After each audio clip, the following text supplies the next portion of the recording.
mumeze mute bantu w'Imana. Ndabashimira cyane ko mukomeza kudukurikira umunsi ku wundi kandi mukora subscribe kugira ngo amakuru mashyashya yose ntakabacike. Ibyo bintu bidutera inkunga cyane, bituma natwe tuticara ngo dutuze, ahubwo tubahigira amakuru hirya no hino kandi agezweho. Noneho uyu munsi nguzanye amakuru ashyushye cyane kandi nawe wari utegereje. Ayo makuru nta kindi aravuga ku mugabo witwa Igisupusupu. Twese tumuzi Igisupusupu, ariko amazina y'ukuri ni Nsengiyumva.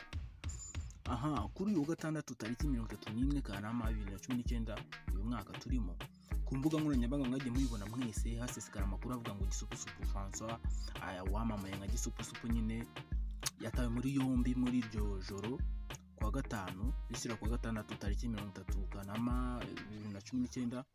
Bivuga ko azize ko bamufatanye udupfunyika tw'urumogi, ariko se koko ayo makuru niyo? Icyo nicyo tugiye kumenya muri iyi nkuru yacu sasa. Nsengiyumva François yavuzweho aya makuru mu gihe yari amaze gukora igitaramo mu ijoro ryo kuwa gatanu, yataramiyemo abakunzi be muri People Club, aho ngo yavuye ajya kuryama amasaha ya saa 8 z'igitondo.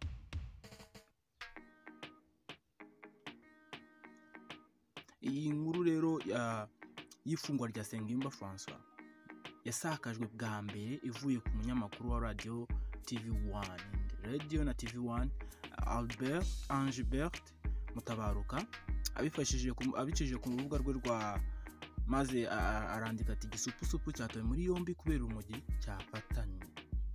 Uyu Angebert Mutabaruka aganira n'igitangazamakuru cyangwa n'ikinyamakuru cy'imyidagaduro mu Rwanda Nyarwanda, yavuze ko yabonye amakuru yahawe n'abashinzwe irondo avuga ko mu ijoro ryo kuri wa gatanu tariki 30 abajura bibye Nsengiyumva imyenda, nyuma irondo rikabafata rikayibatesha.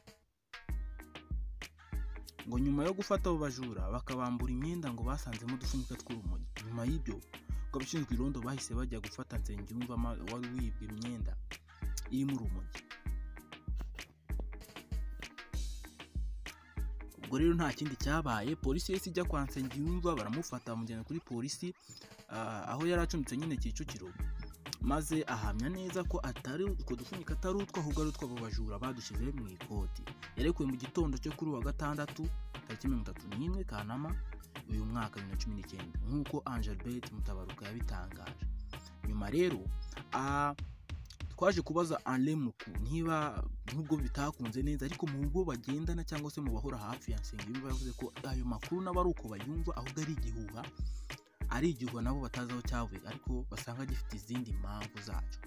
Umuvugizi wa polisi mu mujyi wa Kigali CIP Mutesi Marie Gorodete yatangaje ko aya magambo cyangwa se aya makuru rwose atayazi, ndetse nawe yabyumvisha agerageza kubaza ariko abura aho yavuye. Urumva rero amakuru nyayo ni uko Igisupusupu rwose ari umwere, nta kibazo na kimwe afite. Urwego rw'igihugu cy'ubugenzacyaha RIB narwo rukaba rwanyomoje aya makuru binyuze kuri Twitter, aho rwavuze ko aya makuru ari ibihuha atariyo. Rukaba rwasubizaga umuntu wari wavuze kuri uyu muhanzi yatawe muri yombi, ariko polisi na RIB zikaba zitarabyemeza. Ayo niyo makuru muhaye kuri ubu ngubu. Ndagushimira cyane ko wakomeje kureba kandi ko urangije video. Ukurura kumenye icyo ngusaba nuko ukura subscribe kugira ngo ujye ubona n'andi makuru. Iyo aba ari inyungu ikomeye cyane. Komeza ugire ibihe byiza mukunzi wacu.